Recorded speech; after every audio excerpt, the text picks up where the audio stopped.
Good evening, everyone. Welcome to the Monday, October 21st, 2013 meeting of the Dennis-Yarmouth Regional School Committee. Those watching at home are reminded that they can access the packet of materials for this meeting online at the district's website. Following the Pledge of Allegiance, our first item of business will be citizen question and comment period. That will be followed by a series of financial reports. Please join me in the Pledge of Allegiance. I pledge allegiance to the flag of the United States of America and to the republic for which it stands, one nation, under God, indivisible, with liberty and justice for all. I always want to say two after that. Exactly.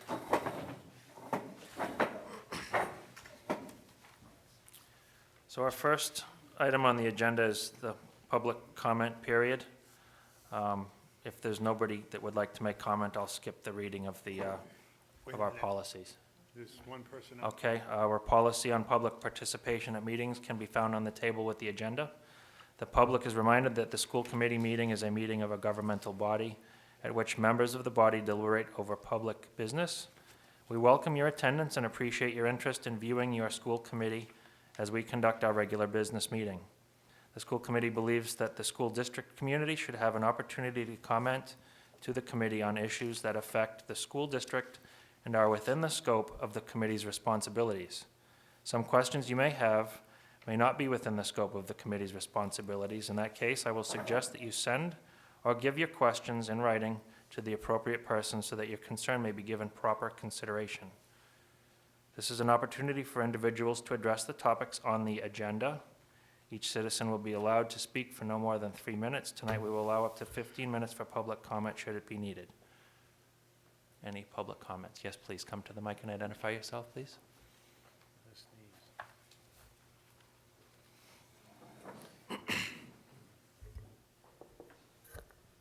Vita Morris from Yarmouth. Am I correct in my understanding that October is the month in which the annual loan repayments for the athletic school, athletic field lights have to be made? Yes. I realize that there are 10 more days left in the month, I guess. Do you happen to have the status of that repayment at the moment? The payment has been made already. But it's not on the, not indicated as it was last year in the agenda? It's a bill that we paid. Mr.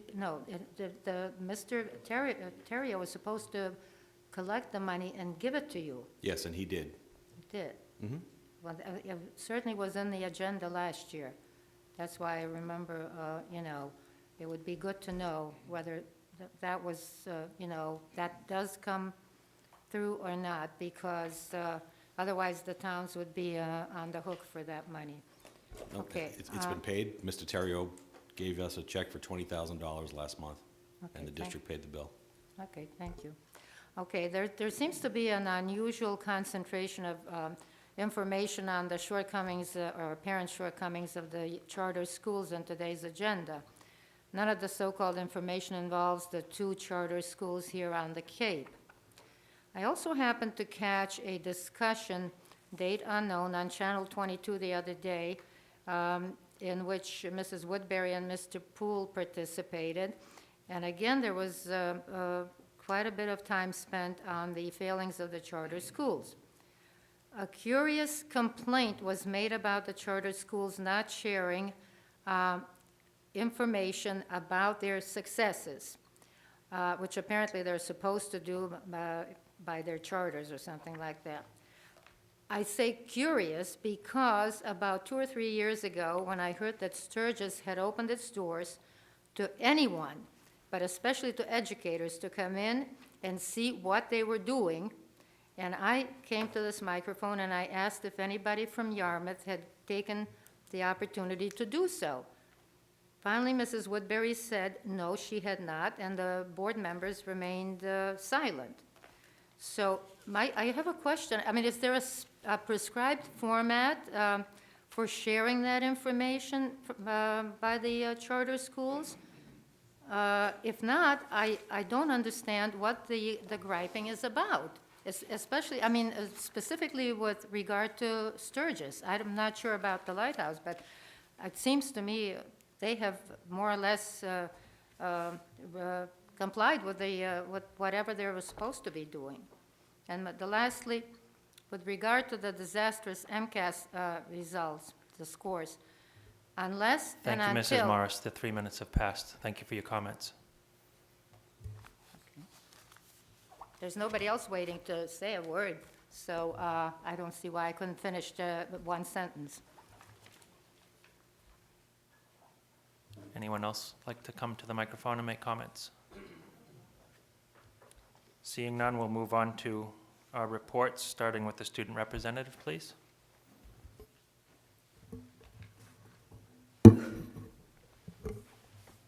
right, so the big thing this past week was on Wednesday. The underclassmen all participated in the PSATs funded by the school, which was a great success. And while we were all busy taking a test, the seniors got to participate in their Credit for Life, in which they were able to learn about all the finances they needed for when they became independent. And that was a big success as well. And then on Friday, we had a football game against Plymouth, in which TY crushed 48-0. And then the field hockey has continued their undefeated record, and right now they are number 3 in the state. And finally, the marching band had a competition last Saturday in Cranston, in which, again, they won, and they beat quite a few bands in upper class divisions, so we've been rising a bit in the past few years. Anyone have any questions or comment for Mr. Hanbury? I don't know if I'm letting any cats out of the bag, but my understanding is you're working on the new laptop. Yeah. Cool. Our next item for the reports is the Dennis-Yarmouth Selectmen Liaison. We'll start with Dennis. Mr. Carey, please. At last school committee meeting, I reported that the Dennis Finance Committee would be meeting with the Dennis Selectmen. That meeting took place and discussions about the FY15 budget occurred. And at this point, it's still in the middle of discussions, but it's on their radar, let's say. Thank you. Anyone have questions for Mr. Carey? Seeing none, we'll move on to Yarmouth. Ms. St. Germain, please. I don't have anything from the selectmen, but I do just want to remind people that the Education Foundation, so they can put this on their calendar, November 10th at the Red Cottage, which is a Sunday, and November 16th at Jack's Outback. Both are spaghetti suppers, so sometimes if you put it on your calendar early, you can get there. Yes? Oh. Oh, well, thank you. Okay, wait, maybe you should put your microphone on. The 17th for the Red Cottage, and December 14th for the Jack's Outback. Okay, they November were 17th for the Red Cottage, and December, 14th.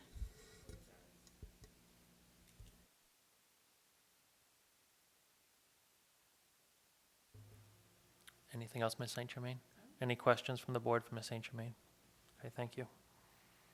Our next item is the Capital Planning Subcommittee. Superintendent recommends the school committee approve the attached list of capital improvement needs and submit them to the member towns for their further review. Anybody like to speak to this? Mr. Edwards, please. Thank you, Mr. Chairman. We had another meeting a week or two ago and went over this after the administration went through and gave us the checklist and priorities based upon priorities.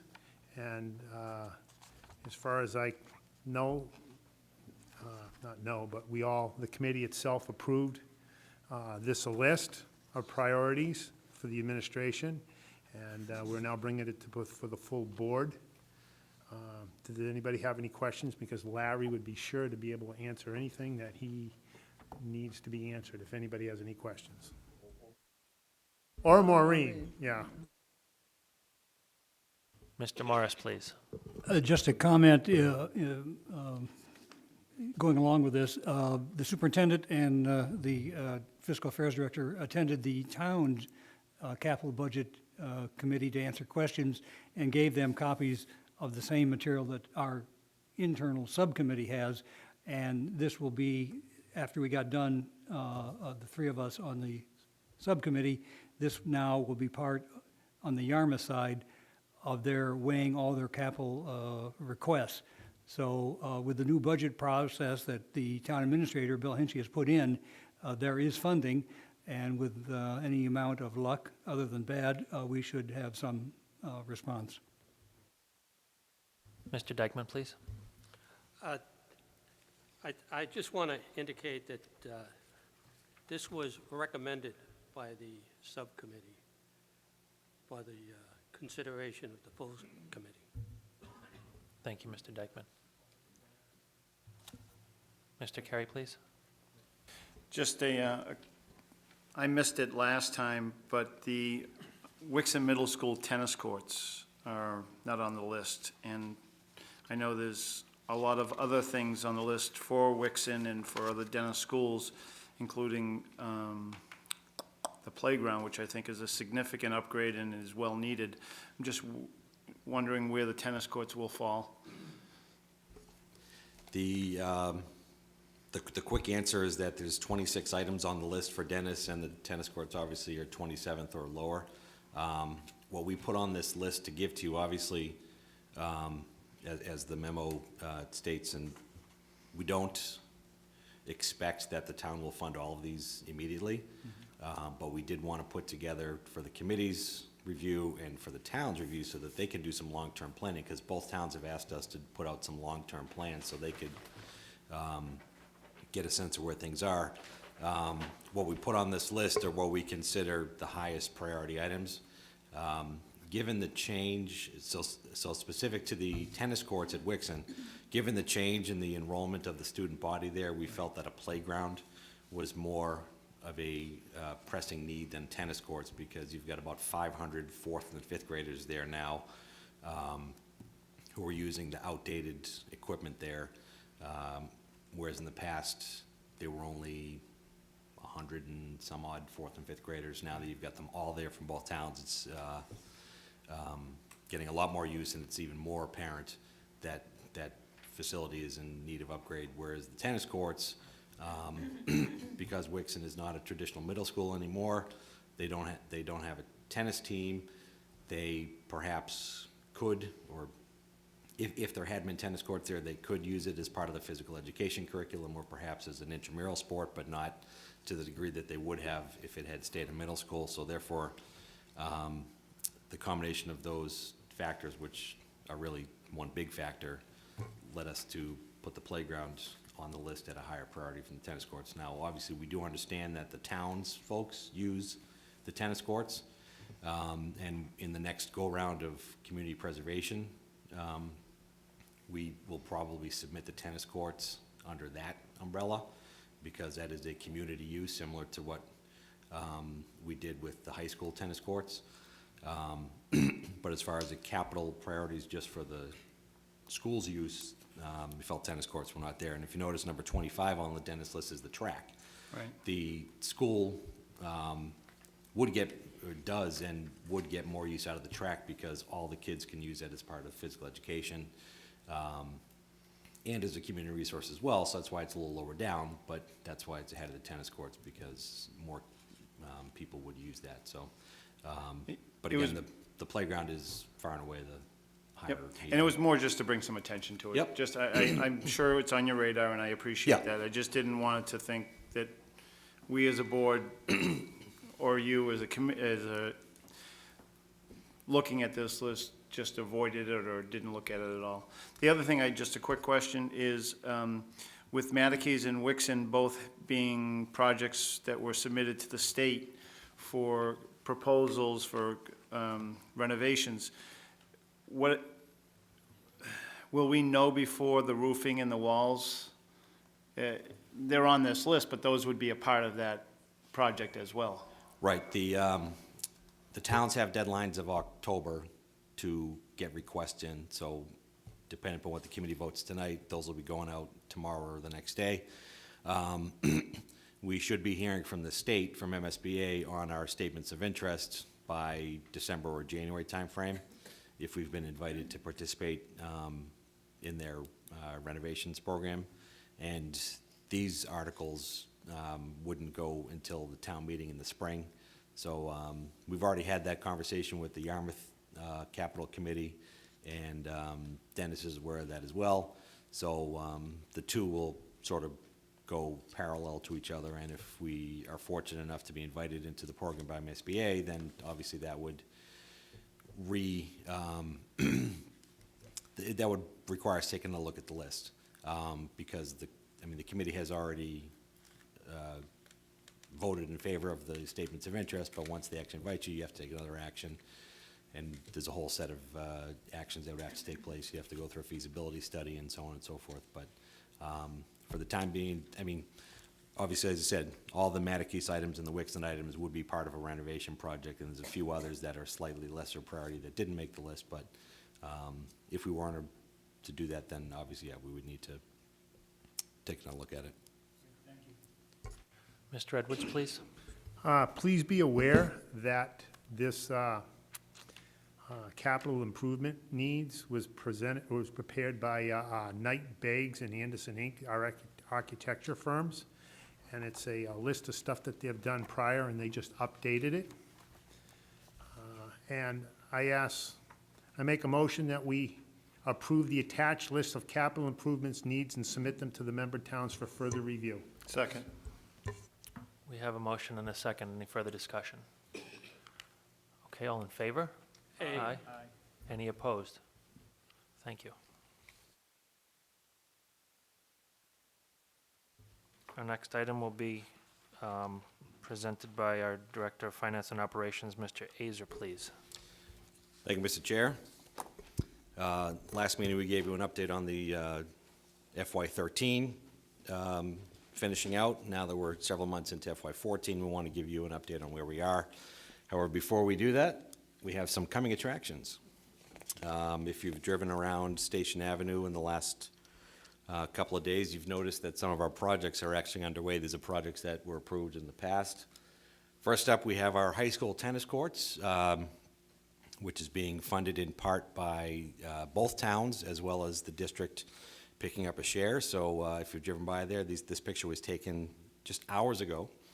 The old fence has been taken off, and it's going to get replaced because it's in bad shape. The posts, you can sort of see, are still up there. They're going to be reused to the extent that they can, and all of the asphalt has been pulverized and removed.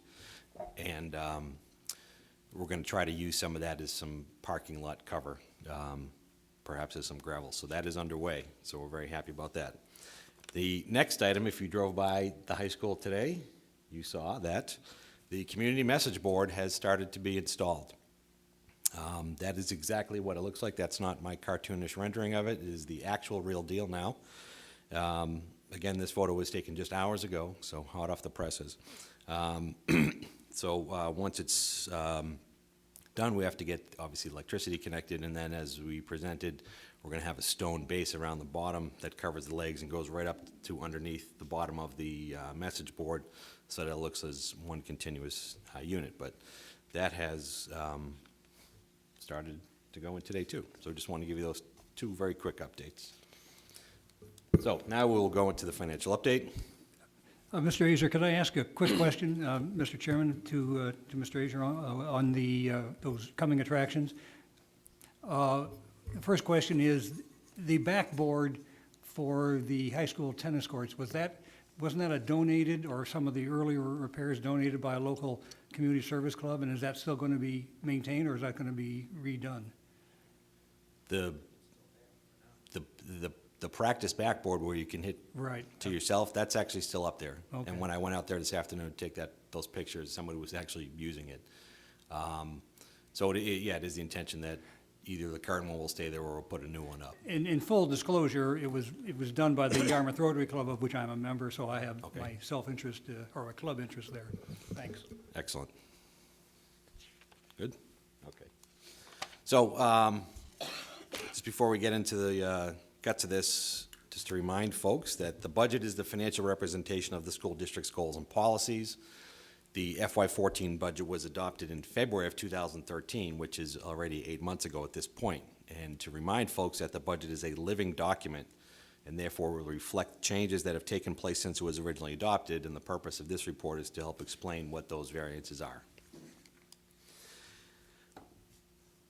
One of the other things when we're looking at budget variances is there are sort of three buckets of variances. There's the known knowns, things that we know were going to happen and we planned for and we put them in the budget. We have what are called known unknowns, which are things that we know about, but we didn't put them in the budget for some reason because either we weren't we knew they were out there, but we weren't sure how much they were going to cost, or we weren't sure they were going to happen. For example, as you'll see later on, the costs associated with the moving and the reorganization. When the committee adopted the budget, that plan was not 100% finalized. So we knew if it was approved, it was going to have to get paid for, but we didn't build it into the budget because we weren't sure what was going to happen, and we wanted to make sure we could handle it. The last thing, and this is sort of the challenging part of this whole process, are the unknown unknowns. These are things that we don't know about when we're developing the budget, but when they do come up, we have to pay for them. And again, as you'll see when we get into it, those are like special education placements, other things that are mandated that when they come up, you have to deal with them and you have to find funding for them. So, and those happen at any time throughout the year. So we're about 6-7 weeks into the school year. We've had some already that we'll talk about, but I just wanted to sort of give a high-level view of how we look at when we're looking at the line items of the pluses and minuses. So we'll start off, remind folks on our revenue budget, we have basically four major sources. We have the two towns that comprise about 80% of the budget. About 8% or almost 10% is from state aid through Chapter 70 and other sources, and then about 8% is from local sources such as E&D, Medicaid, and so on. So looking at how those four are doing so far, I'm going to skip the first line for a second, but obviously the Yarmouth assessment, we've received some and we expect to receive the rest of it. That should balance out to zero. On the Dennis assessment, that revenue we expect to be short. And the reason why that is because we had budgeted for the bonding on the Baker Green Repair project. We had planned on that being done in the spring, and there would have been a principal payment and 2 interest payments in this fiscal year. Unfortunately, because the state's closeout process didn't happen in the schedule we thought it was going to be, we didn't do the bonding until September, if you recall from a previous meeting. So therefore, the debt schedule has been shifted a little bit, so there won't be a principal payment this year, and there'll only be 1 interest payment this year. So because we're not going to have to pay it, we're not expecting the town to pay it because it's not coming up. So the revenue will be short by that amount, but you'll see when we get to that section on the expense side will be short that amount too. So it cancels each other out. So when you're looking at the revenue side and you say, geez, why are we short $288,000? It's because we're not going to spend it on the other side. So it's two sides allegedly cancel each other out, but I just wanted to point that out so folks are aware. On the state aid and the district revenue, we'll get into right here. So on the state aid, for Chapter 70, if you recall, when the governor's budget came out, while there was a lot of consternation about the funding formula, the dollar amount that was projected for Chapter 70, we all felt comfortable with, and we went with that number. And it was essentially, the increase was based on a $25 per pupil increase. The actual amount we're going to receive this year is $25 more than that. We must have had another student added to the enrollment projection somehow. We're getting an extra $25. On the charter reimbursement, as I talked about for FY13, the charter reimbursement we received last year was more than we expected, which, while it may seem good, the flip side of that is because the way the charter reimbursement works is for every new student that goes in a particular year, you get 100% of that increase back in the first year, so it means you're spending more. On this side, the reduction, we're going to get less than we thought And again, these are projections based on what the state adopted. We haven't received official numbers yet. We won't get that till December for the first quarter, if you recall the timing in prior years. But as of right now, it appears that there'll be less of an increase to the charter school. So again, we don't have firm numbers yet. It's just a projection, but so even though the revenue is less, it appears that the expense side could see a decrease as well. And again, we'll get to that in a few minutes. On the regional transportation, the number we put in for the budget, the $885,000, that's what we were scheduled to receive last year. We actually got more than that. When the state budget was finalized in July, well after we did our work, they're expecting to fund it at well over $1 million. So that's a nice unanticipated revenue for us. And again, when we get to the transportation section of the expense side, you'll see that we're spending more because we put more buses on the road, but because it's a reimbursement system, we won't see that money till next year. So the $1 million we're going to get in the current year is for expenses we had last year. And lastly, the MSBA reimbursement. This is the final installment payment for the work that was done on the Station Avenue building. That usually comes in the winter time, so we haven't received it yet, but we obviously expect to do that. And lastly, on the district revenue side, the committee voted last year as part of its budget to apply $1,250,000 from E&D. That has obviously happened. On the Medicaid reimbursements, we're trending slightly below that. We try to be conservative about that. We don't want to spend money we don't have yet, so we're cautiously optimistic that that will increase, but as of right now, we're not quite sure because that's a federal reimbursement program, and trying to guess anything that the federal government is going to do these days is guesswork at best. So lastly, on interest income, it's close. Again, we have a new bank that we're doing business with, and we'll have to see how that plays out through the course of the year on how our interest works out. But again, that's a very, very minute part of the overall budget.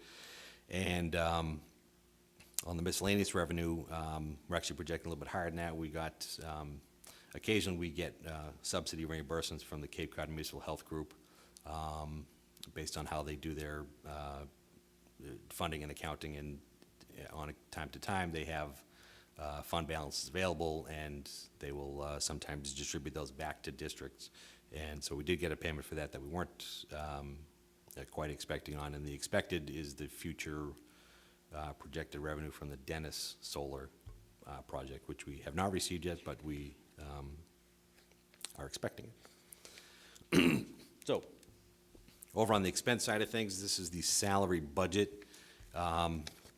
As you can see, a little more than 90% of the salary budget is spent on direct instruction. That's for principals, teachers, specialist teachers, reading teachers, foreign language teachers, special education teachers, classroom assistants, professional development, librarians, guidance counselors, like all those folks who are in buildings working directly with kids. 90% of the salary budget goes to that.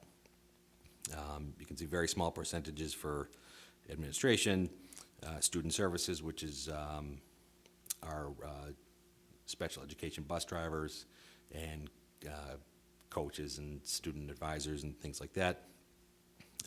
Maintenance, we have a very small crew of grounds and maintenance people, but obviously the overwhelming majority of the salary budget is based on teacher and so on. So looking at the salaries numerically, again, it's just under $30 million between what we've already spent and what we plan on spending. They're probably about 1% available. So every dollar is pretty much accounted for. On the expense side, again, more varied than the salaries because there's more categories. The big red one on the bottom left is fixed charges, which is insurance. On the bottom right, the blue is the maintenance, so that includes heat and utilities and all those other things. The dark blue on the top there, that's out-of-district programs for both special education as well as school choice and charter. And the yellow pie piece on the right is student services, which is transportation and athletics and student activities. So on the expense, and I'm going to get into more detail on these different accounts, so, but on the expense side, you can see we're projected to be over a little bit, but by less than the salary side, so overall a positive, so.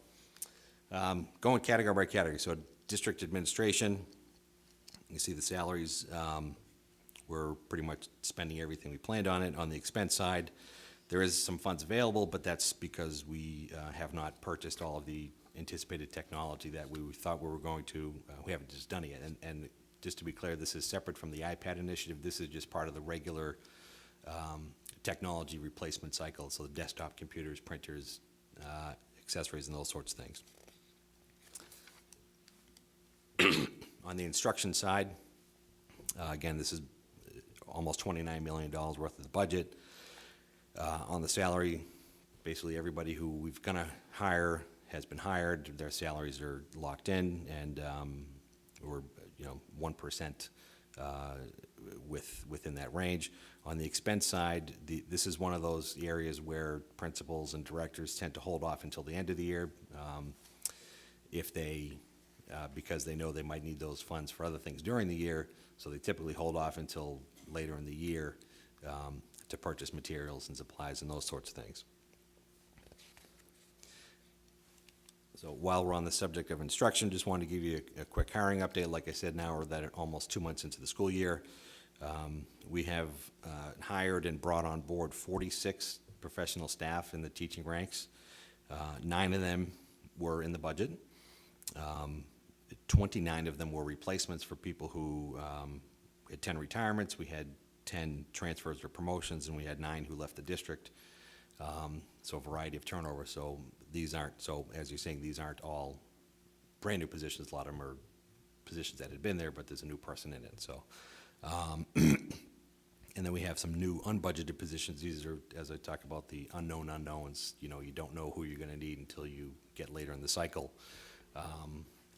So we had a number of positions that we had to hire unexpectedly to meet either class size needs or different program needs. But overall, with those 46 people that we hired, it's a positive variance of 64,000. So with all the ins and outs, we're still on the positive side of the ledger. And I won't read this whole list, but this just gives you a sense of all the different positions that we hired over the last, over the last several months. Student services, on the salary side, again, this is the special ed bus drivers and the advisor stipends for student activities. On the expense side, again, that's largely the big bus contract and athletics and those sorts of things. So the major variance there, as I shared with the committee during my operations update last month, due to the reorganization of the middle school level, the 4 and 5 and the 6 and 7, because those are both schools are now covering 2 towns. As we anticipated, we figured there was going to be some increase in busing driven more by geography than by enrollment, because buses from Wixon have to go all the way to West Yarmouth, buses from Mattakese have to go all the way over to the farthest parts of Dennis. In the end, it ended up being 4 buses more than we had budgeted for. So that is about $220,000 of unexpected cost. And additionally, we had to add late buses. So in the past, both Mattakese and Wixon each had 2 late buses. One went to the north side of town, one went to the south side of town. Now that they cover both towns, each middle school now needs 4 late buses to the north and south of both towns. So that's one of the other things. So we had budgeted for one set, or for half that many. That's another half that added a cost there as well. So that those added together are basically the expense overage. I think what you have to look at for the expenses is what you're getting programmatically. So now all your 4th and 5th graders have the opportunity not only for the extended school day, but for intramurals and other things beyond the school day.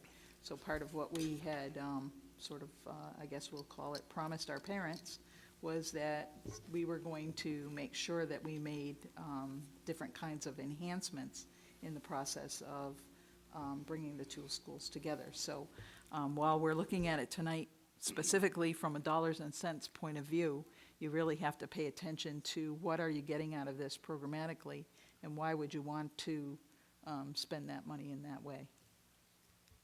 I think it's a good point. Sometimes I tend to lose sight of those things in my corner of the world. But that's a good point. One of the comments on this slide is that we because of the middle school reorganization, on the athletic side, we were able to create an intramural program at Wixon. So instead of them having an interscholastic sports program, they have a intramural where right now they're running different days of the week or different sports. So it's not, you know, you sign up for soccer 4 days a week. It's Monday is soccer, Tuesday is track and field, and so on and so forth. So it's a little less intense or demanding than a traditional middle school program is. And actually at Mattakese, because there's so many kids, we actually are offering some intramural sports there as well. So in the past, we've had like an A team and a B team. There are a lot of the sports that have a C team as well. And the C team is essentially being treated as an intramural program. And depending upon how those go, those may be elevated to a third interscholastic team. We'll have to see how that goes. But in talking to the athletic coordinator at Mattakese and the principal as well, it's been extremely well received. The turnout has been very, very strong for those programs.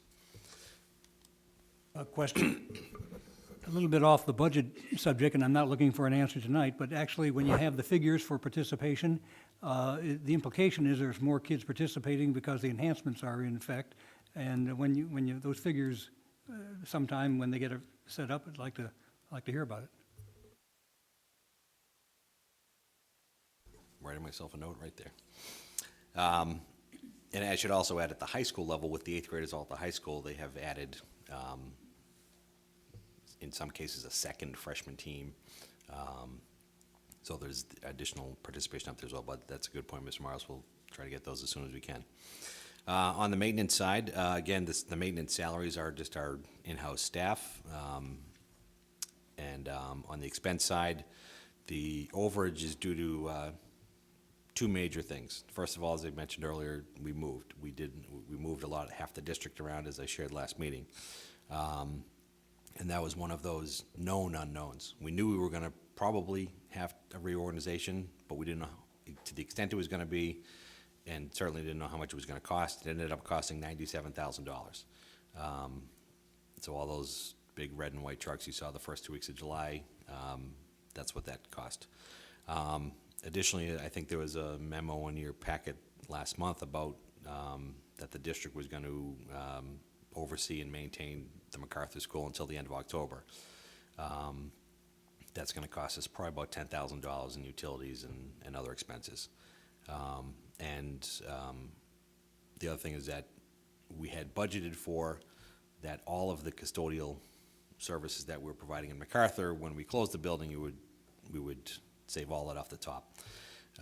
After reviewing and discussing with the principals and the staff at both Wixon and Mattakese, because both of those schools have more students and staff than they had before, we felt that in order to maintain the standards of cleanliness that we expect, we did increase, we added an additional part-time cleaning shift on both sides. So some of the savings that we had penciled in for MacArthur, we repurposed to have some extra help at Wixon and Mattakese so we could keep those up. And there is still a net savings, just not as much as we had initially projected. And the other unexpected cost that, again, I shared with you at the last meeting, but I didn't have the dollars on it, now I do, were the renovations we did in Mattakese, came in at just under $125,000. But well worth it. If you've been over there or you have spoken to anybody who's been over there or works there, you know that the spaces that we created are well worth more than what we put into it. As you see here on the top right, we created a second computer lab, so it's really so we created a second computer lab up in the upper level. That wall you see in the background is one of the new walls we put up to subdivide that lab. On the bottom left, that's one of the two new guidance offices that we built because we had to rearrange where some of the administrative staff in the building were located.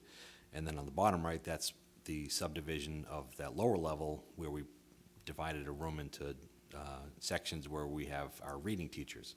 So, and again, if you can see there in the background of that picture, that's a smart board that's hanging on another of the new walls we built. So we created several new educational spaces in the building for a pretty good cost. So, we're pleased with what's come out of that. I know the folks over there are as well. For those of you who've been around with us for a long time, you know that one of the things that's very helpful to us is when we are able to show the two towns that we're putting something in terms of maintenance. They like, the capital committees especially like to see that we're doing our due diligence and taking care of our buildings. And that goes along with whether we have extra custodial staff that can keep the buildings very clean, and also, just these sorts of renovations to make our space more usable for us. We can't always wait for the state to come and do a reimbursement program for us. We wanted to make these schools as user-friendly as we could. And I think one of the other pieces, and you'd have to certainly ask the selectmen in Yarmouth, but I think one of the pluses for the folks from Bridgewater looking at LCM was how well it had been maintained over the years. And so it's a credit to our staff, but also a credit to the community for putting the money in so that we can do the good care that we should.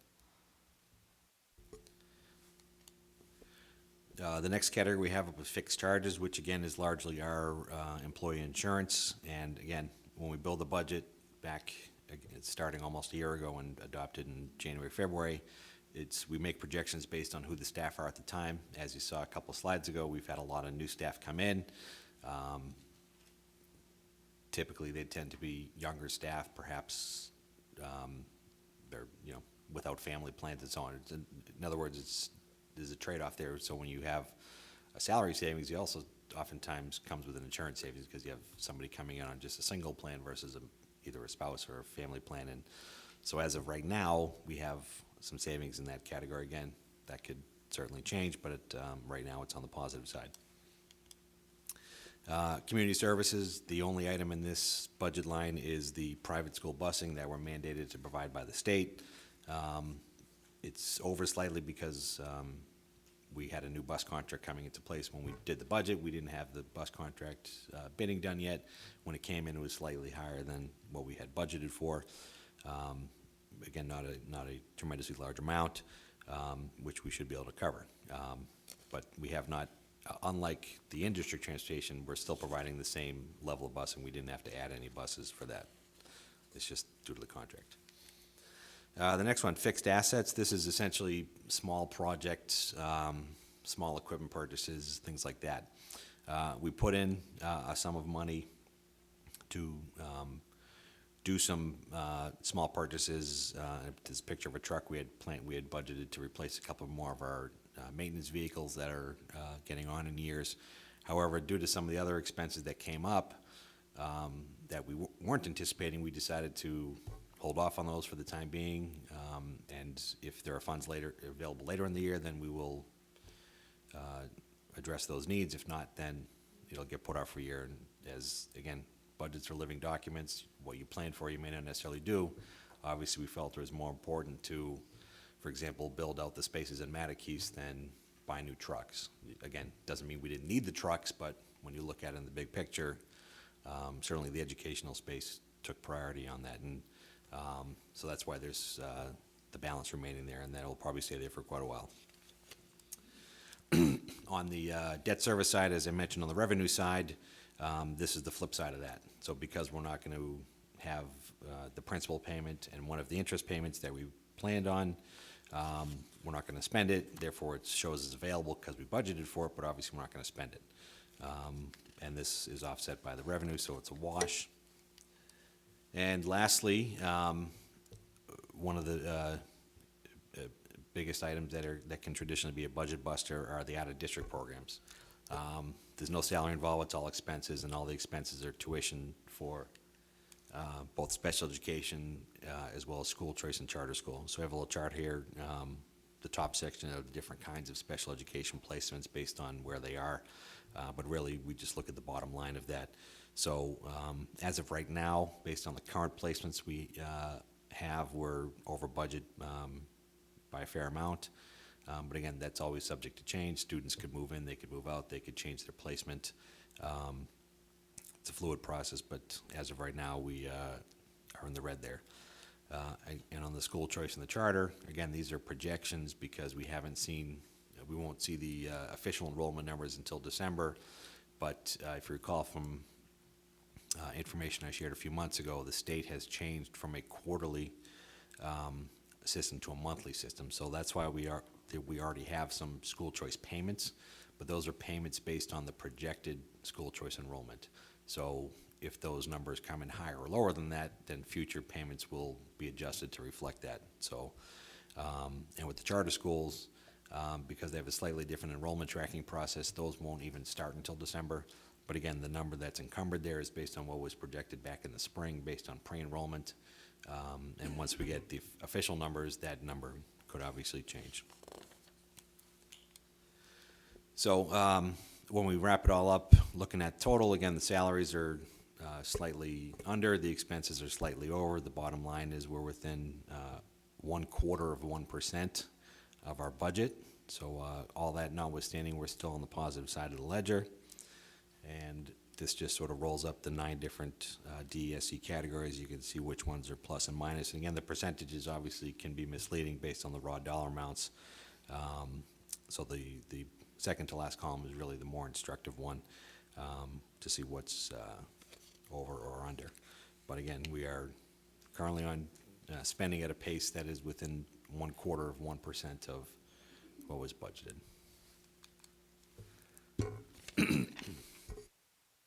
Mr. Edwards, please. Thank you, Larry.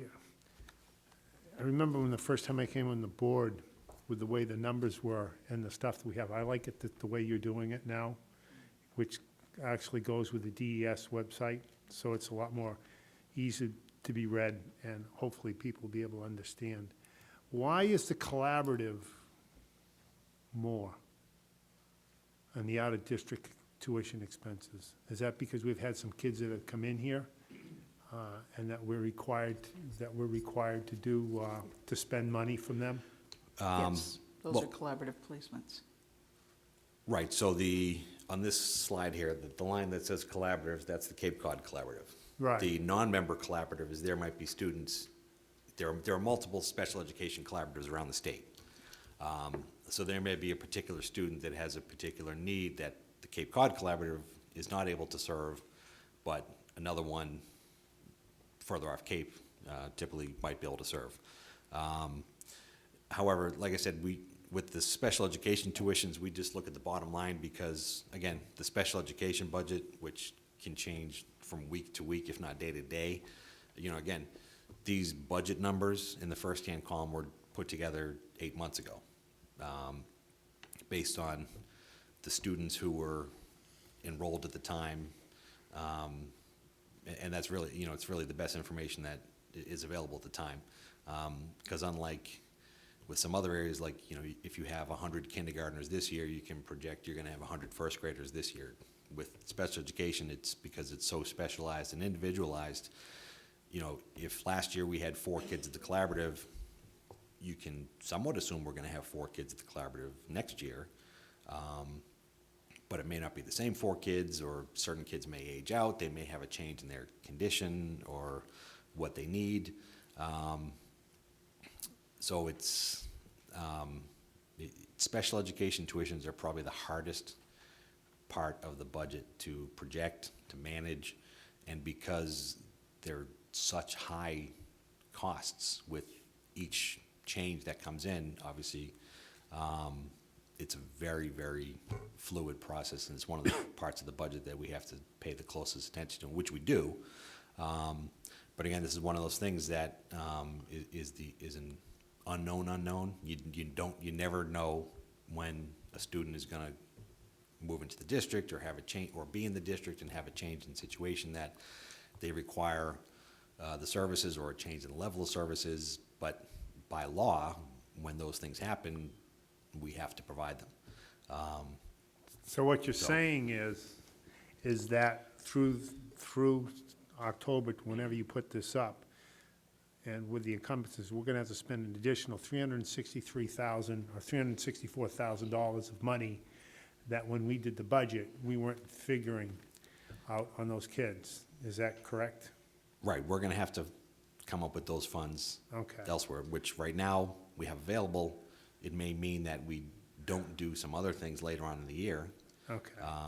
We may not be able to buy some And what's a materials or typical whatnot. child in a collaborative? I mean, is it kind of like a autism type of thing, or is it, not to get into specifics, because that's not, that's not our purview, but what is it, in other words, what's the qualifications of a child going into a collaborative as opposed to going into a regular school? And I can understand if there's a residential, but you already have some of those, you already have a line item for that. So what's a typical child? I don't think there is such a thing I as a know, typical it's- child. And Well- that's one of the things about special ed that people have to understand. That's why they have an individualized education plan, and it's all based on the needs of the child. And you can pretty much rest assured that if there is a way for us to serve them within the district, that is always our first choice. And it's only when we feel that they would be better served in another location that we make those decisions. And they're not made alone by any one person. There's a team of people. Every child has a team of people. And so those decisions are made by the team. And they're really always, always, always based on the needs of the child. And most of it is day, not, The collaborative is day programs. okay, all right. Thank you very much. Mr. Morris, please. In response to the collaborative question, you probably already know that one of your school committee DY members, and this year it's myself, are members of the board of the Cape Cod Collaborative, all the member schools. Mary Ellen has served on the board in the past. I'm wrestling with what type of information would be best to be brought forth for more information for your knowledge, and I'll be working with the superintendent on making it succinct and to the point, but it is an impressive operation that they have to do. The board meets once a month. There have been 4 board meetings since the start of the school year, and they even already have had a couple open houses, but I think it would be useful to know just what their services and the range are without belaboring the point. So in some future time, but if you have any questions in the interim, don't hesitate to pass them along, but I'll be working with John and the superintendent for how best to do this. Ms. St. Germain, please. Thank you. With the choice and charter, we're going by last spring's numbers. Is that what you said? Yep, so the numbers that you see there for under the actual and the encumbered, those are the numbers that came out of the state budget that was approved in July. Both of which are based on pre-enrollment projections that come from the state and DSE. The school choice numbers and the charter school pre-enrollment numbers are done in a slightly different way.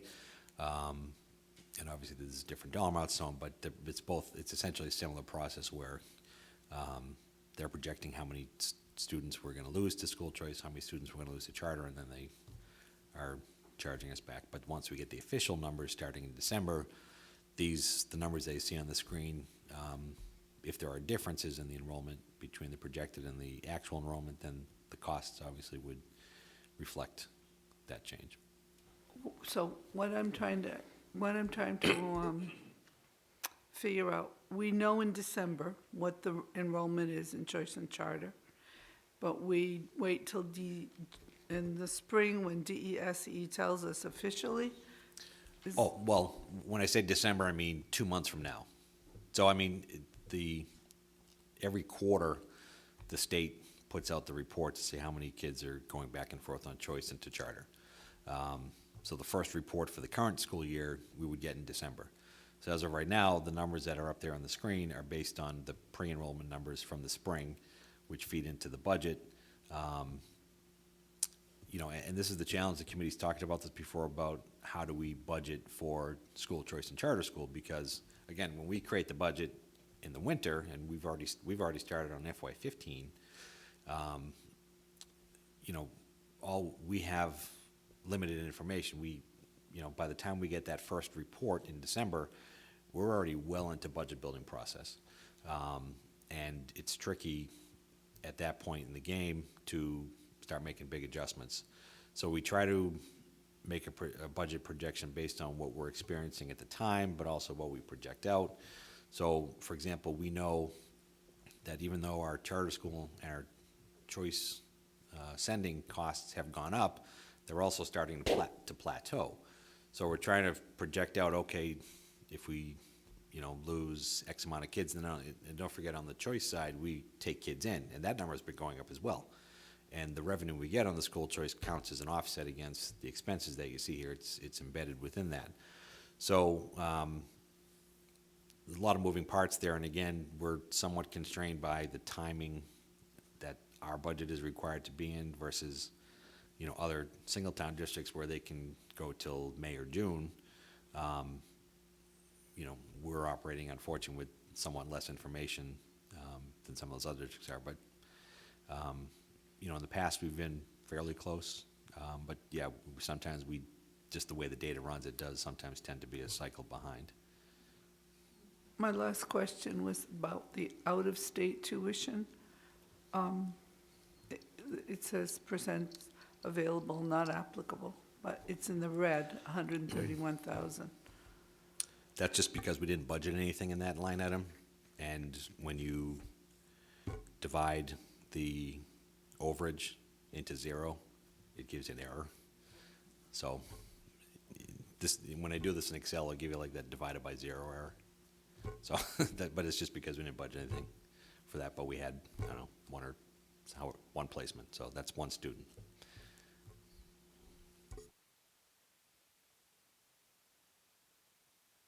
I have a question, so that I can grasp this correctly.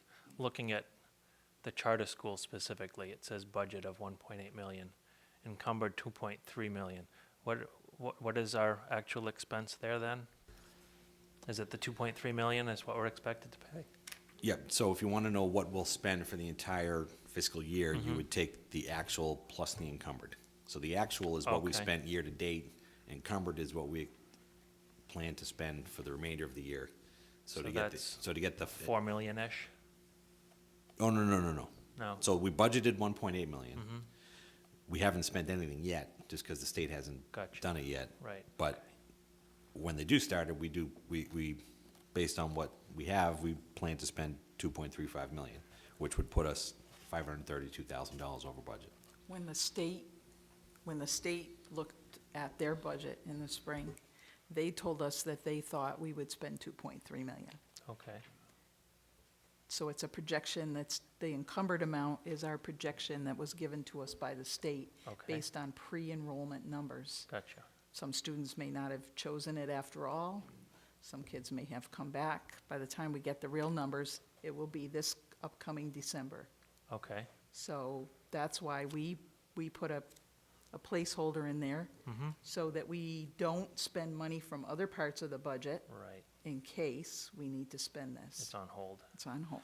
So if I were to flip back to this slide that shows state aid revenue, and it says charter reimbursement budget of 471,000, and the expected is 341,000. We're actually expecting to get 341,000 of reimbursement. That's what they told us. We had budgeted for the 400 number based on prior year experience. But then when they came out with their numbers after the state budget was settled, they thought that's what we would get back. So if somebody were to say to me that charter school tuitions are reimbursed, I could look at these numbers and say, no, we pay about $2 million to charter schools. Yeah, if you net them out, and as I've done in past years, when we get that first quarterly report, I'll put together a presentation for you that shows the two sides together, the sending and the receiving, and shows how it nets out, because ultimately what we look at is what's the net, how much we're spending in Right. tuition, how much we're getting back either in reimbursement or on the school choice, and how much we're receiving on tuition. So, yeah, you're right. We projected the charter reimbursement formula is a lot more complicated and less detailed than the school choice reimbursement. The school choice reimbursement is, you get 20 kids, you get $5,000 a kid, plus any special education costs, that's your number. The charter reimbursement number, which has changed in the last year or two, before and after the change, it was still complicated because it took the increase in students who departed for charter schools that year, and you got 100% of the increase back in the first year. And then for kids who went 2 years ago, now you get 25% of it. So you can't just pull up a chart that says, okay, this amount's that kid, like you can with school choice. So it's a little harder to project the reimbursements on the charter school. So as the superintendent said, we projected, or what we recommended in the budget was based on prior years. But again, the flip side of that is the more you get back in charter reimbursements, it's because you're sending more kids and they're giving you more back for it. So the fact that we're getting less back in reimbursements could be an indicator that fewer kids than were projected actually departed. So again, we'll see for sure when we get the first batch of numbers in December, but the fact that the revenue, the projected reimbursement is down may not necessarily be a bad thing because of the way that they've got that formula going. But like I said, probably in December, depending upon what the timing of the reports and the meeting schedule is, or at the latest in January, we'll get you those numbers as we've done in the past, and you can see exactly where they lie. Thank you. The point I was trying to make is that it is a cost to the district. It's not a debate here. No, it's We're not- absolutely, it is a net cost Right. to the district of about $2 million. No question about it. Mr. Edwards, please. So basically, if you really look at that, your state aid, the state aid is taking back 26% they're taking back 26% of the money that they're giving us for state aid and allocating it to charter schools, when you really come down to it, if you take a look at those two numbers. So here they're going up and they're giving us for state aid, and they're saying, hey, no, wait a minute. You have to, instead of having it totally funded and not having the charter schools come into our budget, it's costing each town, the district, approximately 26% of the state aid, if that's a better way of looking at it, is that? Yeah, I mean, one of the things that Paul Hilton, who is the executive director of the collaborative, did for the districts on the Cape was he looked at all of the Cape districts as a whole, and over the time that the charter schools have existed, Cape districts have paid $85 million out of their budgets to charter schools, but Cape districts have only been reimbursed about $23 million. Therefore, it's about $62 million over the course of time that all Cape districts have put toward the charter schools. And so basically what it is it affected the taxpayers of both town of Yarmouth and the town of Dennis, that the state aid is no longer given us, and they're basically saying that we have to foot the bill. When it comes right down, when you come right down to it, which. Well, and the bottom line is the things that we've talked about in the past. I don't want to get too far into this, but Right. the reality of it is that if you lose, say, 5 children out of this school in the first grade that go someplace else, you're going to take probably like 1 from each class, so it reduces your class size because you have 5 first grades here. But we're not going to save anything on that. We're still heating the building, we're still lighting the building, we're still, we have those 5 teachers, which is as you saw from Larry's slides, 80% of our budget is personnel. So that's why it feels like such a big hit to us, and why there's cause for concern. And then to another point is that the charter schools, the only way to get information about their finances is go to DSES site, and it's usually a year behind of the information that they want to give. So, I mean, it doesn't help us at all. So, thank you. Mr. Dykeman, please. I guess my comment is that you really don't have real good hard numbers on any of either choice or charter until December at the earliest. Everything else is a real guesstimate. That's correct. Thank you. Any further discussion on this budget update? Do you want to touch on the budget development calendar at all? Just an informational item? Yeah, it's information. I just want to call out one change since it was distributed. The calendar does call for subcommittee meetings on October 30th. Because the capital process is done for now, we don't need to meet, and because the towns have yet to give us any direction on what their contributions will be, it's kind of put us on hold. Yeah, we don't want to get too far ahead of ourselves on projecting what the district revenue will be. So for the time being, we want to postpone that October 30th meeting. So the subcommittee has that night off. But we do intend to stick with the rest of the calendar with the subcommittee meetings and so on and so forth. But because the first step in the process is projecting the revenue, 80% of our budget is from the town assessments. It would be kind of, getting a little bit ahead of ourselves to present you with any information and so on and so forth. So I'm sure there's better use of the time than doing that, so. Mr. Carey, please. Is there any need to have this calendar, whether it's revised or not, sent to the town administrators from both towns? Hey. Just so they were aware of our schedule, that's all. Yeah, I mean, they look at it as, they know when, the second page are all the required dates based on either the regional school district laws or based on the regional agreement. So the calendar that you see on the front page is based on the required dates that are on the back, and that's how we build it. So they already know when the budget's due, and I mean, we're happy to share with them when we're going to have all our subcommittee meetings. They're all posted anyway, but I think they're pretty much aware of this already. Mr. Morris, please. Well, it is true, both towns get the digitized copies of our packet, as well as all the calendars, and that's also made available to all in Yarmouth, all the selectmen, finance committee, capital budget, and so on. It's been my experience, they don't necessarily really pay attention exactly when we're meeting. Witness the number of times the school committee would meet on a Monday at the same time the FinCom would meet, and short of somebody looking up the budget material or or looking at it on TV afterwards, there was some difficulty of knowing it.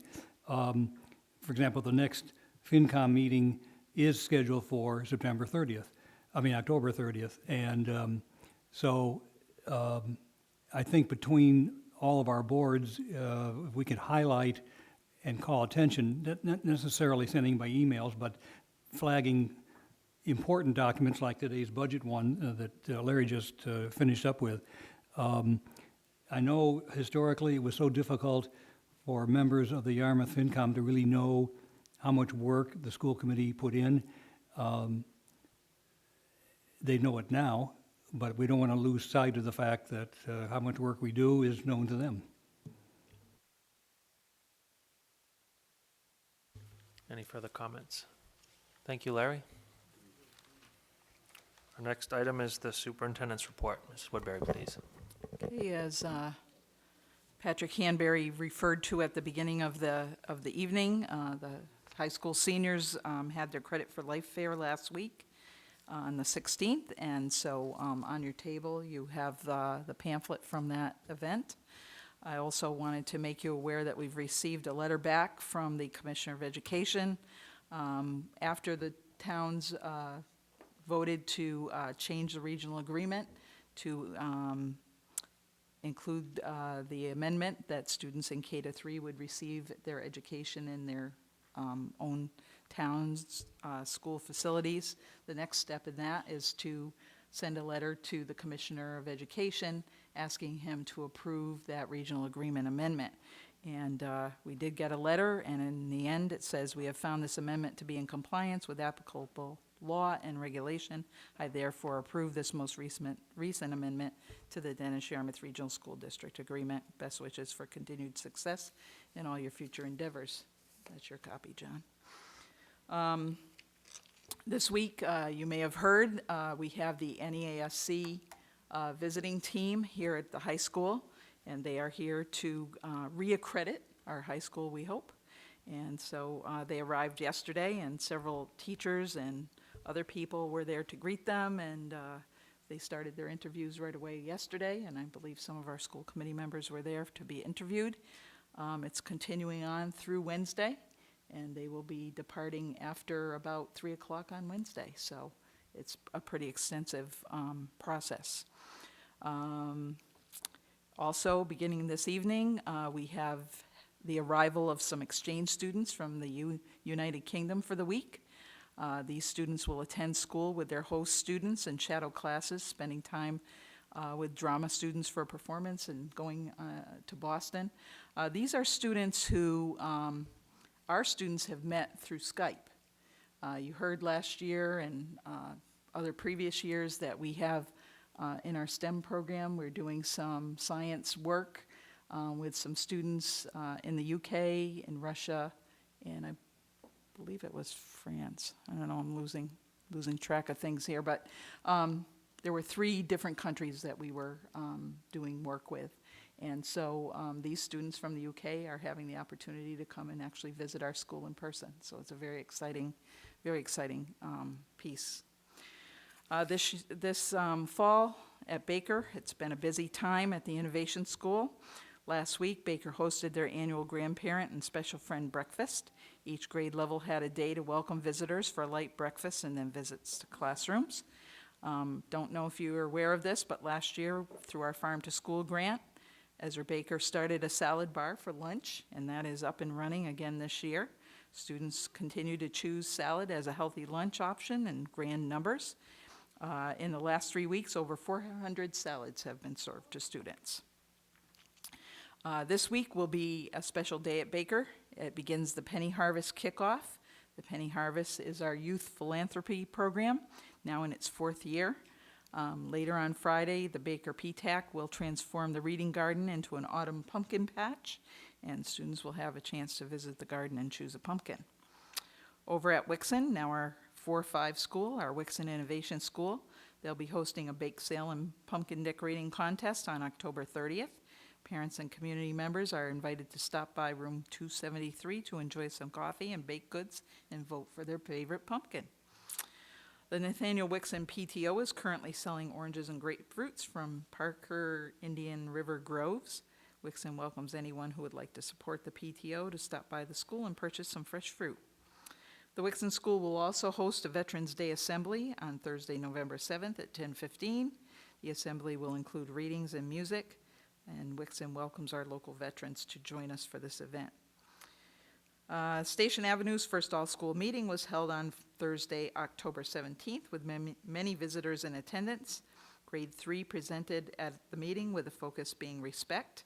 The grade 3 marshals performed sign language, and September and October birthdays were recognized, and all new students to SAE were welcomed. The fall session of the after-school activities for Station Avenue will begin Monday, October 21st, so that was today, for 5 weeks. Many offerings are available, including homework and snack club, computer fun, Lego Mania, reading in Portuguese, lacrosse, explore art, and many more. Over at Emmy Small, they also have been hosting family breakfasts on Thursdays during October, and the events have been a great success. The goal is to show the families how breakfast works at school and to encourage more and more children to take advantage of our affordable breakfast program. Our thanks to Mrs. Ruffino and the kitchen staff who have created this wonderful event for the families. On October 24th at Emmy Small, 5:30, will be a PTO meet and greet with pizza and cookies, and families making connections and getting to know each other, and that will certainly benefit the new school community. The Coastal Explorer trailer has been at Emmy Small this last week, and students in K-3 explored different themes in marine science and had a lot of fun learning. Over at Mattakees, Karen Wells Ritchie, Amy Travers, and Joyce Kelleher donated over 20 fish to the fish pond in the quad. Richard Galbraith from Reseed, which is, if you don't know what Reseed is, it's Retirees Enhancing Science Education Through Experiments and Demonstrations, and I believe it's a program out of Northeastern, if I'm not mistaken. And Mr. Galbraith is volunteering at Mattakees in the science classrooms, and he'll be joining Mattakees 2 days a week to assist in science curriculum. Amy Ferreira, a sixth grade science teacher, has been approved for a grant application from the Massachusetts Cultural Center STARS residency, totaling $5,000. And Amy also received another grant 2 weeks ago for $200. Regina Wood, a grade 7 science teacher, volunteered and organized the Mattakees float in the Yarmouth Seaside Festival Parade. Scott Graff, Sean Gwynn, Ken Gerard, Betty Hyde McGuire, and Michael Lavecchio also participated, and I believe it was a great success. So those are my news items for this week. Thank you. Ms. St. Germain, please. Thank you, Carol. How many kids are we having as exchange students from the UK? Do you know? Ooh, that's a good question. Can't get Ken because he's out with the students picking them up. I believe there were like maybe about 20, but I'm not 100% sure. And one other question, I heard you say something about, I have to read my notes, Portuguese. And it didn't come completely through, reading in Portuguese. That's what I thought it said here. It's one of their after-school programs at Station Avenue, reading in Portuguese. Yes, yes, it's an after-school program. Yeah. Any other questions from the board for Ms. Woodbury? Thank you. Our next item is the consent agenda. Where there is one donation on the consent agenda to Nathaniel H. Wicks and a check for $100 from the VFW Post 10274 of East Dennis to assist children in need. Any comments on the consent agenda? Move the consent agenda as printed. Second. We have a motion and a second on the consent agenda. I saw no discussion. All those in favor? Aye. Any opposed? Thank you.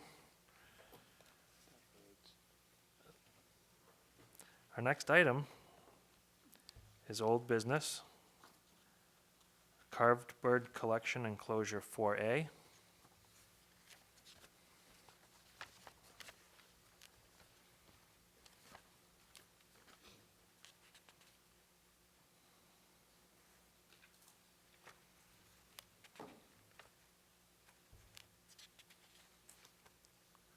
Any discussion? I would like to make a motion that the bird collection in memory of Anne Castengay be moved to the Station Avenue Elementary School to be placed in a permanent display there, and that birds in the display be cleaned and upgraded, and that birds be identified at least by name. Second. There's a motion and a second. Any discussion on the motion? Mr. Carey, please. Has Station Avenue agreed to take it? I've talked to the principal, and in fact, when I first started to look at the birds and where he talked to me about, he remembered the plaque, and I did also, because we saw the plaque before, and we tried to locate it, and it's still being researched.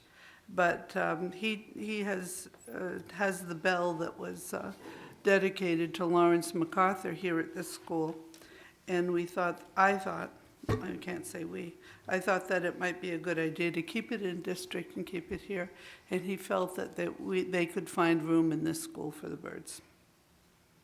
And I'd just like to note that the birds were given in memory of Anne by her parents, For those people that don't know, for the record, I'm sorry that I didn't make a PowerPoint presentation so that everyone could see it. But Ann Castengay was a student here at South Yarmouth, Yarmouth High School before DY and Yarmouth came together, when it was at the Simpkins School. And I guess the school was upstairs, the high school, and downstairs was an elementary or grammar school. And there was between 54 to 59 kids in her graduating class. And Ann died in her senior year.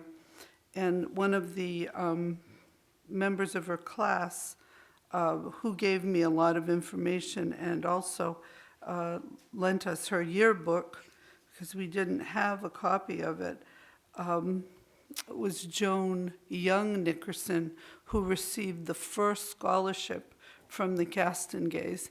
Anne was supposed to go to school at Wellesley, and her parents had saved the money, and so they set up a scholarship fund for her. Until this very year, last year, the Castengay Scholarship has given over $20,000 to DY students. So I felt that the carvings meant more than just bird carvings. Her family went out of their way to remember their daughter, which must have been a real tragedy to lose her. Also, the Castengays, just for everybody's information, a member of this committee gave me information, Phil Morris, that about the West Yarmouth Library. The West Yarmouth Library was dedicated to Anne Castengay, and when they built it, and also her family built it.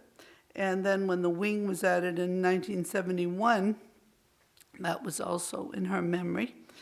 And we should note that her parents, her mom was a school teacher, graduated from Hyannis, what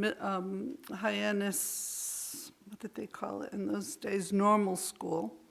And she was a longtime volunteer for Cape Cod Hospital. And she was also a direct descendant of Governor Bradford. And her family came over on the Mayflower. And her father was not only a graduate from Boston University Law School and was a trial lawyer, and when you Google his name, some of those old trials and things about him still come up. He was a director of the Hyannis Trust Company. He was a president of the Hyannis Cooperative Bank. But more importantly to the town, he was a Yarmouth Town meeting moderator for over 20 years. And he was also the chairman of the town's planning board, Board of Appeals, and drafted town bylaws. And there's a book circulating on this table that the library let me use a reference from the reference section. Mr. Castengay wrote about the restoration of the Baxter Mill on Route 28. And he spent many a Saturday mucking around in that area, restoring that grist mill. And after he did it, with the help of one of his friends, he donated the grist mill back to the town. And so all the money and work and effort he put forth was for that. The value of the bird collection, the scholarships, West Yarmouth Library, the Baxter Mill, and all the efforts the Castengays put forth for the town, we much appreciate. And therefore I believe that the bird collection should not be sold, but should remain a part of the Yarmouth history to remember Anne and her family. And if the committee so moves, I would like to also pursue, the lighting is old. They only have a 3-prong plugs. The bird collection has to be cleaned. It has to be enhanced.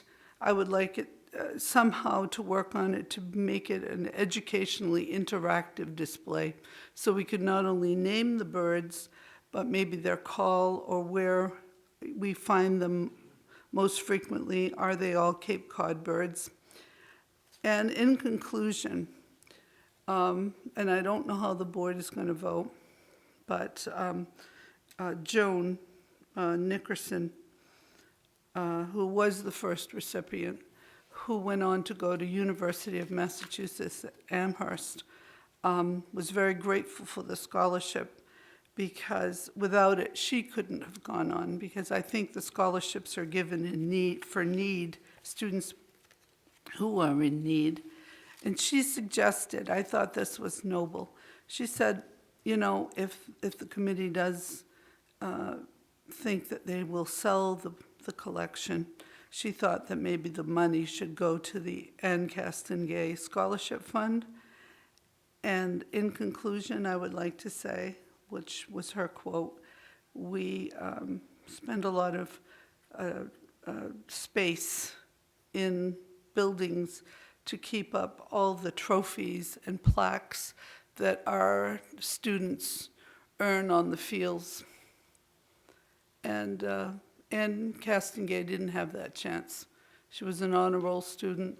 She was a good citizen of her town, died at a young age. There's no reason to think that with her family lineage and history, she wouldn't do the same thing. And so I respectfully request that the committee keep the birds.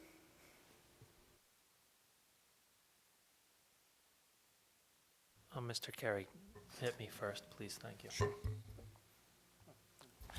So we have a spot for 'em.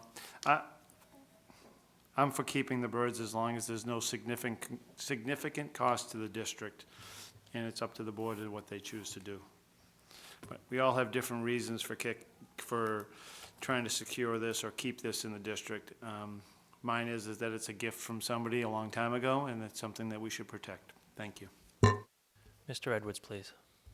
All righty, I did a couple things after reading that nice presentation that Andrea gave to us. First off, in talking to Larry and I think Carol, that it will cost the district some money in order to retrofit the area in order to put it in Station Ave. Am I not correct? It's going to cost the district some money to do that, correct? I assume so, yes. Okay, number one. Number two, I called the Dennis-Yarmouth Library and talked to a woman over there, and I asked if they would be interested in the bird carvings, the display, and she said she'd get back to me, and she got back to me with the fact that that they do not want the carvings, the whole display. They do not have any room for it. And so I said, okay, fine. I then made a call to the Yarmouth Historical Commission and talked to Colleen at the town hall, and she talked to Miss Mockingbee, and Miss Mockingbee said that if the board decides that it's not going to be part of school property, that the town hall will find a place for the birds. So I'd like to move the question, and then if, in fact, whether it passes or if it passes, fine, but if it fails, I want to come up with another motion. If you move the question, it's not debatable, but it does require a second. So the first thing you have to ask is there a second to the Thank move you. the question? Do we have a second to move the question? I myself would take that to mean we still want to discuss it. I'll go right down the line to Mr. Dykeman, please. I'm not forgetting about you, Mary Ellen. It's okay. I guess my question is, after reading this, and I think Andrea did a heck of a job, but I still feel it's my understanding these carvings have been in administration for several years. And I guess my question is, how come somebody hasn't asked to bring them out up until now? On the bell that's at Station Ave now that was at the MacArthur, it's my understanding that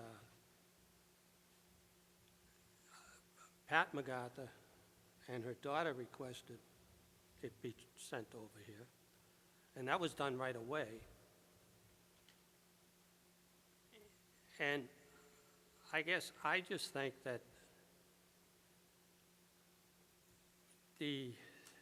there would be better, I personally am in favor of selling the thing, or putting it out to auction, and taking the money and target it towards marketing the district. I think it's something that's drastically needed. We haven't been able to come up with the funds, and I think this would be an opportunity to do that. Thank you. Ms. Angeloni, please. Well, I have a couple of comments. First of all, I'm not comfortable speaking for Mr. and Mrs. Castengay or, Lord of Mercy on their daughter. I mean, I read all of these pages. I understand where Andrew is coming from, but they didn't strike me as the type of people that would give a gift and then dictate how it should be handled or where it should go. And I would not even begin to start to speak for them on it was given to the district. It came forward that, we were thinking about selling them. I was very, very uncomfortable with this whole presentation. I felt like it just made me feel uncomfortable, the whole thing. I can't even begin to speak for these two people, who have already passed on and gave a gift to the district. And it didn't seem to me that from what I read, that they would be the type of people that would go, wait a minute, but you can't do this with that, or you can't do that with that, or this made me very, very uncomfortable. I mean, as a board member, I always try to vote my conscience in what's best for the district and the kids. And these birds came up because they had been sitting in storage, and it was put forward that they could be auctioned in order to bring in some funds that we may be able to do something for the kids with. And now it's become, I don't know, this whole thing is just making me so uncomfortable. It's giving me a bad feeling in my belly, and you know what, I will vote my conscience in the end. And trying to be swayed one way or another because another board member feels so strongly about it in this manner, it just made me really, really uncomfortable. And I have to say that, and there it is. And I wouldn't be in favor of selling the birds. The Castengays gave them to the district. Seems to me it would be in the best interest of the children and the district of a whole if they've been sitting in storage for years and there's an opportunity to bring funding into the district that we might be able to do something with that would behoove the children. Ms. St. Germain, please.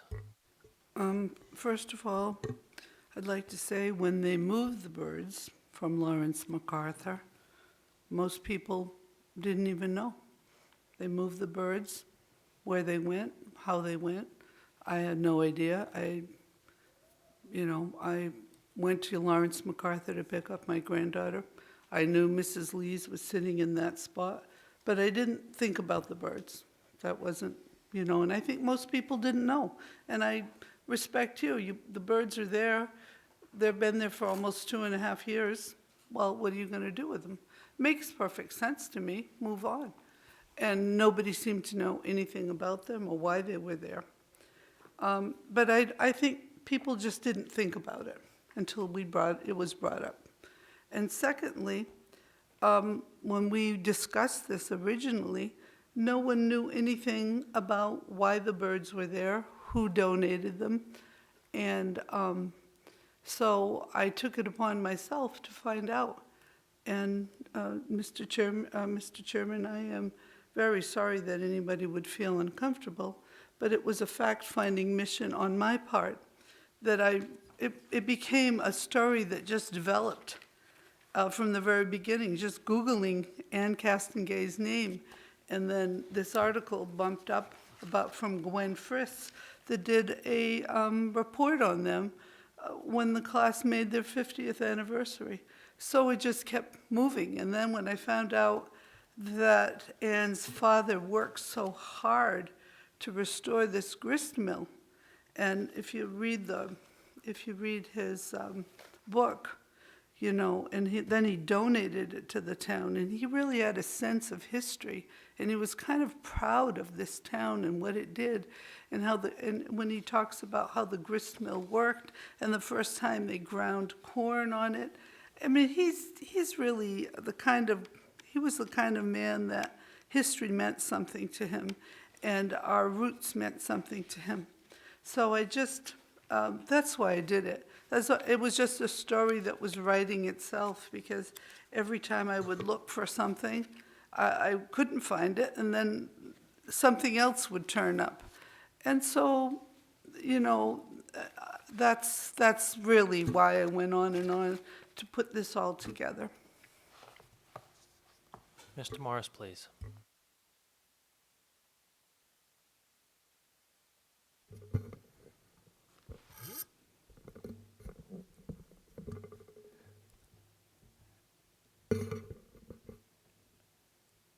Since moving into this town back in '71, my wife at the time and I knew the Castlegays and knew George Kelly, the other friend of Harold Castlegay, who put the grist mill back in shape.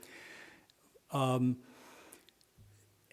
the Castlegay family did build and donate that West Yarmouth Library in honor of their daughter. So that monument to their only child stands today. In the town of Yarmouth's capital budget plans is a restoration and repair of the grist mill, and keeping that history of the renovation of it by Mr. Castlegay alive. They particularly have to do it since the expansion of the change in the use of the land next to it will render an opportunity for it to be utilized by tourists eventually, are the plans. I think what Andrea's put together was a nice, very thoughtful piece of tying together some history. Many of the names of our folks in Yarmouth get lost as time goes on, and the town's population grew so much that the stories handed down from family to family don't continue. Most of us didn't grow up here, and if we're lucky, if our kids went to school here. I am comfortable with looking at this in pragmatic ways. I think the story, just like the story of how Simpkins was a long-standing part of the town, and also the existence of the LCM building, named after Lawrence MacArthur, years after it was built as the South Yarmouth Elementary School. This, to me, in many ways, is a poignant story. The Castlegay Scholarship goes on every year, but we learn of the story at the award ceremony for the high school. I'm comfortable with, in as much as Anne's Castlegay's memory is being preserved, and the work of her father and her mother has been retained in town activities, that the bird carvings themselves, done by a well-known, for those who in the antique business know about this man, it doesn't, the carving of the birds themselves do not attach themselves readily to Anne Castlegay, other than just the fact of the donation. I of the feeling that if this is treated with respect and appropriate diligence, that we can send these along with the appropriate respect ourselves, with also a tip of the hat for the reminder that Andrea has put together. Obviously, I had knowledge of some of these events myself, but again, it happened by happenstance. We've actually cemented this information into the public record. So in that regard, I would be supportive of the administration continuing with their plans, with the acknowledgement of this being treated with the appropriate respect.